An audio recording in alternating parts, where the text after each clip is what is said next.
அவளோட எப்படி இருந்தா என்ன ஆறுது என்ன புரியல. கடைசியில அந்த மேலே வந்து கையில குழந்தை கூட்டிட்டு வந்து நிற்கிறாங்க. உனக்கு எனக்கு போட்ட குழந்தை விசாரணத்தில் ஏற்றுக்க மாட்டேன்னு இப்படி நிற்பார். சமுத்திரத்தை குழந்தை வச்சுக்கிட்டு இருப்பாரு, வச்சுக்கிட்டு நிற்பார் மேனக. இவர் விசாரணத்தில் அதை ஏற்றுக்க மாட்டேன் நிற்பாரு. இது பிரபலமான ஓவியம், ராஜா ரவிவர்மா வரைந்த ஓவியம். இது வந்து இன்னைக்கும் திருவனந்தபுரம் அரண்மனைக்கு பார்த்தீங்கன்னா உலகம் புகழ்பெற்ற ஓவியம். ஆக ராஜ ரிஷியால் அடக்க முடியாத ஒரு விஷயத்தை என் போன்ற ஆண்கள் அடக்கிக்குவாங்கன்னு எதிர்பார்க்கிறது. ஆண் பக்தர்கள் நம்ம போகக்கூடிய ஒரு அந்த அந்த பெண் தான் அந்த குழந்தை தான் வந்து சதுப்பறையா பின்னாடி.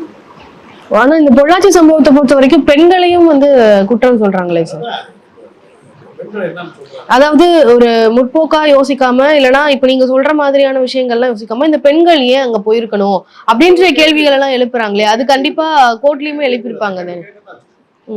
ஆணை காப்பாத்துறதுக்கு அந்த கேள்வியில வச்சிருக்கோம். 6 வருஷமா அந்த வழக்கு நடக்குமா, இதெல்லாம் கேட்காம இருக்கோம்.